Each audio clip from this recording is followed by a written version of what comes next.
Hello everyone. आज हम class 10th के मैथ्स के चैप्टर 8 के अंतर्गत त्रिकोणमिति अर्थात ट्रिग्नोमेट्री को पढ़ने जा रहे हैं, जिसके अंतर्गत हम त्रिकोणमिति का परिचय अर्थात ट्रिग्नोमेट्री का इंट्रोडक्शन देखेंगे। त्रिकोणमिति गणित की वह शाखा है जिसके अंतर्गत त्रिभुज के कोणों व भुजाओं के बीच संबंध का अध्ययन किया जाता है।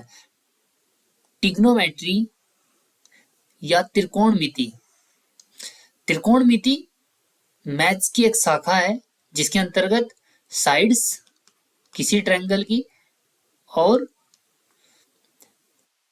उसके एंगल्स के बीच में जो अध्ययन किया उनके विषय में अध्ययन किया जाता है। ट्रिग्नोमेट्री, अगर हम शाब्दिक अर्थ पर जाएं, ट्रिग्नोमेट्री ये शब्द बना है ट्रिगोनोमेट्री अर्थात ट्रिगोनोमेट्री,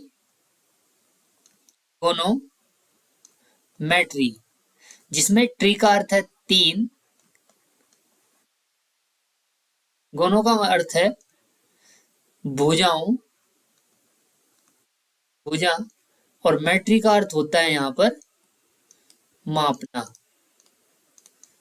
अर्थात तीन भुजाओं को मापना। किसी समकोण त्रिभुज के अंतर्गत तीन भुजाओं का मापन हम ट्रिग्नोमेट्री के अंतर्गत पढ़ते हैं। तो आइए चलते हैं इस अध्याय की ओर।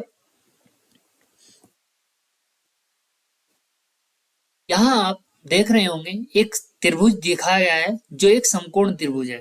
समकोण त्रिभुज है। इस समकोण त्रिभुज में ये वाली जो भुजा है इससे हम कहते हैं कर्ण, जिससे आप भलीभांति परिचित हैं। इसे हम बोलते हैं लंब, इसे बोलते हैं आधार। परंतु ये लंब और ये आधार आपस में परिवर्तित हो सकते हैं। इस भुजा को हम आधार तभी कहेंगे जब हम इस एंगल की बात कर रहे हो। अगर हम इस एंगल की बात कर रहे हैं, इस एंगल के लिए ये आधार है, और ये यदि हम कोई दूसरे एंगल की बात कर रहे होते, जैसे इसके जैसा ही समकोण त्रिभुज ये है, इसमें हम इस एंगल पर अगर बात कर रहे हैं तो ये इस एंगल के लिए ये वाली भुजा जो होगी वो आधार होगा और ये भुजा जो होगी वो हमारा लंब होगा। और जो ये भुजा है, ये वाली भुजा हमेशा कर्ण ही रहेगी। अर्थात हम कह सकते हैं कि किसी समकोण त्रिभुज में जो 90 डिग्री के एंगल के सामने की जो भुजा वो हमेशा कर्ण होती है। जैसा कि आप देख रहे हैं ये कर्ण है। जिस कोण की हम बात कर रहे हैं उसके सामने की भुजा लंब और उसके साथ की भुजा आधार।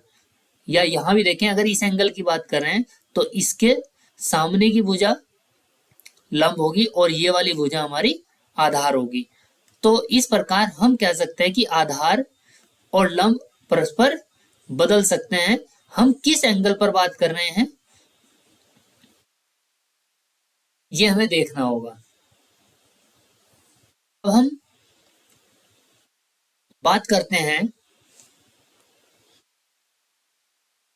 पाइथागोरस प्रमेय, क्योंकि किसी भी समकोण त्रिभुज में पाइथागोरस प्रमेय क्या कहती है। पाइथागोरस प्रमेय से आप भलीभांति परिचित हैं। पाइथागोरस प्रमेय के अनुसार कर्ण का वर्ग इस भुजा का वर्ग, अर्थात सबसे बड़ी भुजा किसी भी समकोण त्रिभुज में, अर्थात कर्ण का वर्ग आधार के वर्ग और लंब के वर्ग के योग के बराबर होता है। अर्थात यहां आप देख पा रहे हैं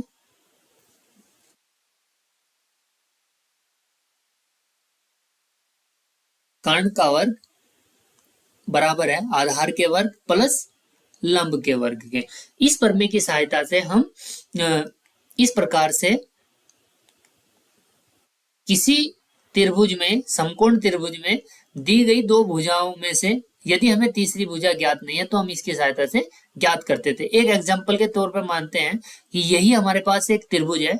अगर इसकी भुजा ये 5 सेंटीमीटर हो और लंब इसका 4 सेंटीमीटर हो, तो अगर ये भुजा आधार हमें ज्ञात करना हो तो हम इस प्रमेय की सहायता से ज्ञात कर सकते हैं। अगर इसके अकॉर्डिंग लिखें कर्ण का स्क्वायर, यहां देखें ये कर्ण है तो कर्ण हमारा 5 है 5 का स्क्वायर इज इक्वल टू आधार का स्क्वायर, मैं आधार अभी ऐसे लिख देता हूं, और प्लस लंब का स्क्वायर अर्थात 4 का स्क्वायर।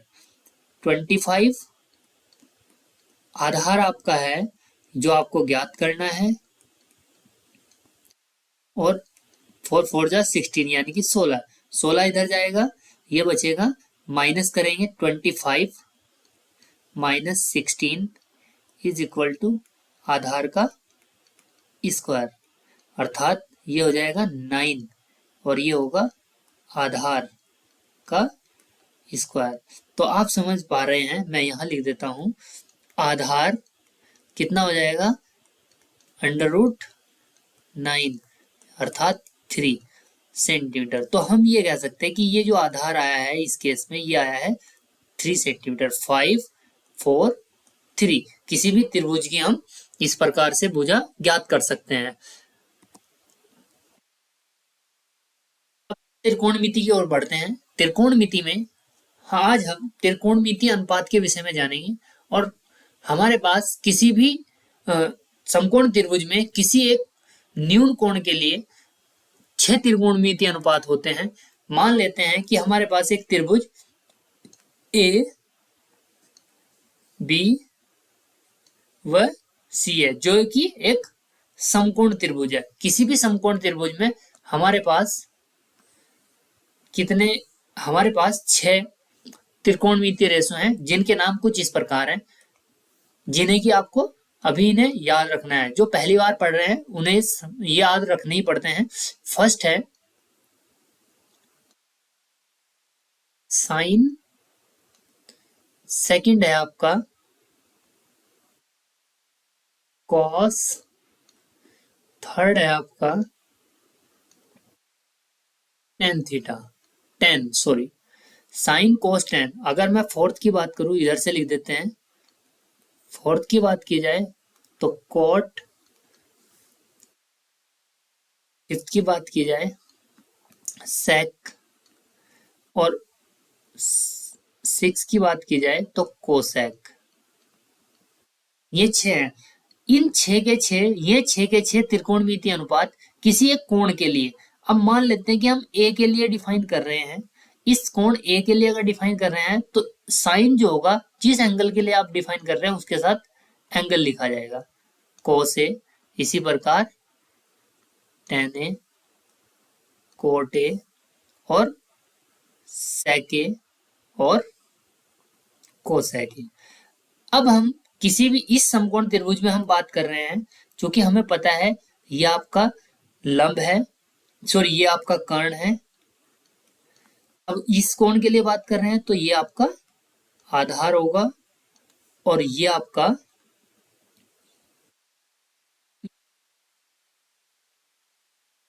मैं कर्ण को के से लिख देता हूं, आधार को ए से लिख देता हूं। अभी ये ए तो एंगल है, ये ए आधार के लिए लिख रहे हैं, और लंब के लिए हम लिख देते हैं एल।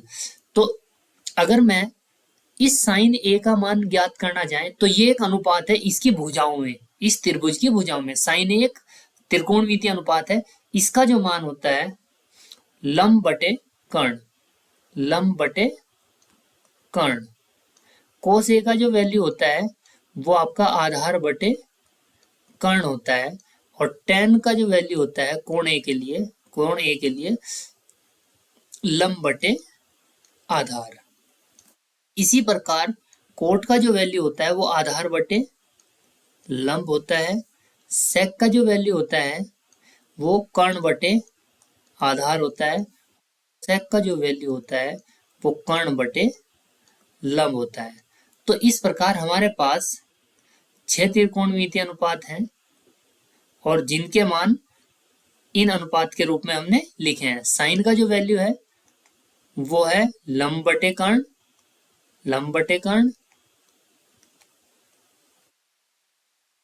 कोस का आधार बटे कर्ण, टेन का लंब बटे आधार, कोट का आधार अपोन लंब, कर्ण बटे आधार, और कर्ण सॉरी ये यहां पर लंब है, कर्ण बटे लंब। तो अगर आप देख पा रहे हो, इसमें जो हमने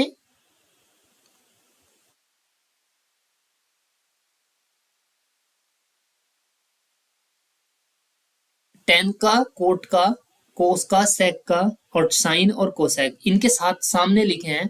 आप देख रहे हो टेन का मान लंब बटे आधार है तो कोट का आधार बटे लंब है। अर्थात हम यहां से देख पा रहे होंगे जो पहले तीन है ये हमारे फर्स्ट, सेकंड, थर्ड, ये टेन कोट का उल्टा है, कोस सेक का उल्टा है और साइन कोसेक का उल्टा, या ये कहें कोस साइन कोसेक का उल्टा है, कोसेक साइन का उल्टा है। तो अब इन्हें याद करने के लिए एक छोटी सी ट्रिक है, आज याद करना इन्हें आसान है। किसी भी समकोण त्रिभुज के लिए एक टेबल आपको याद रखनी है, ये LAL KK A, लाल बटे कका। तो इसके लिए ये जो यहां पर है, यहां पर है आपका साइन। साइन ए के लिए हमने डिफाइन किए थे एक कोण ए के लिए, ये है आपका कॉस, ये आपका है एन ए के लिए ही, और यहां पर आपका आएगा कॉट,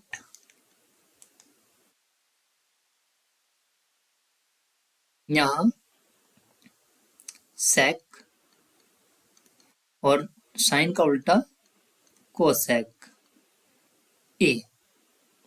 अगर हमें साइन का वैल्यू लिखना है तो साइन का वैल्यू हम लंब बटे कर्ण, कोस का वैल्यू आधार बटे कर्ण, टेन का वैल्यू लंब बटे आधार, ऐसे ही कोट का वैल्यू आधार अपॉन लंब, सेक का कर्ण बटे आधार और कोसेक का कर्ण बटे लंब। इस प्रकार हम इन्हें याद कर सकते हैं, क्योंकि अभी मैंने आपको बताया कि साइन कोसेक का उल्टा है, कोस सेक का उल्टा है और टेन कोट का उल्टा है।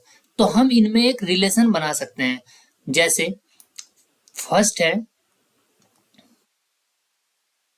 साइन ए, किसी समकोण त्रिभुज की बात कर रहे हैं और उसका एक एंगल हमने ए लिया है जो कि हमने पीछे बनाया था अभी। तो sine a is equal to 1 upon cosec a. अभी हम साइन और कोसेक के लिए बात कर रहे हैं। अगर इसी को मैं ये लिखना चाहूं,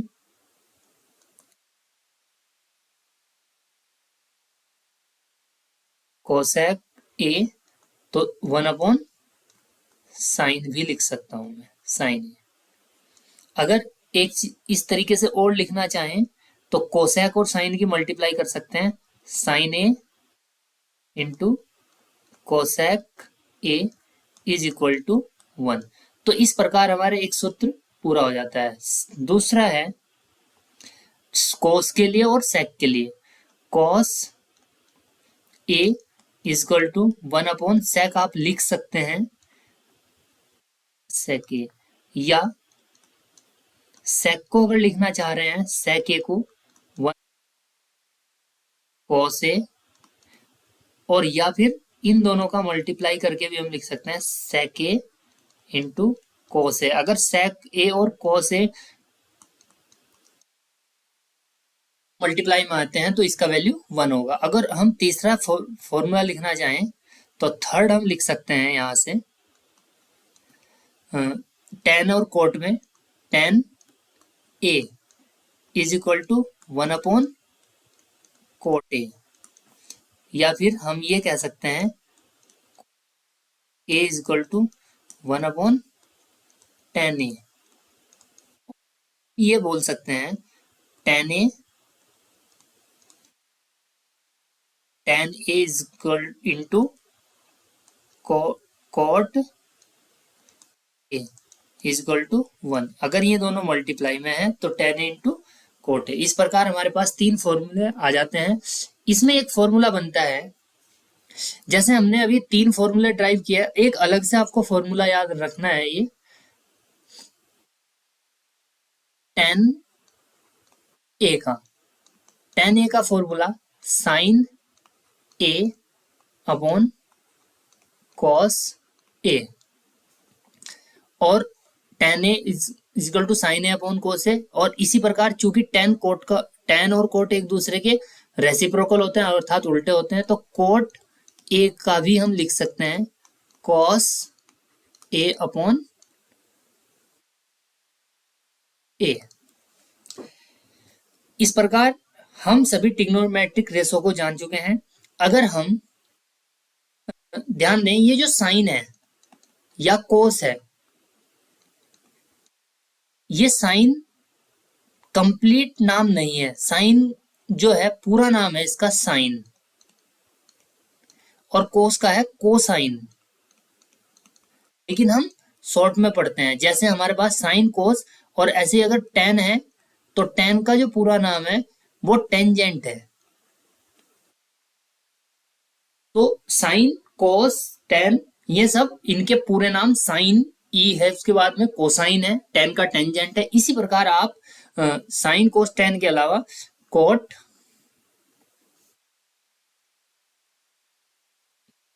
कोट कोसेक और सेक के कंप्लीट नाम अपनी एनसीईआरटी बुक से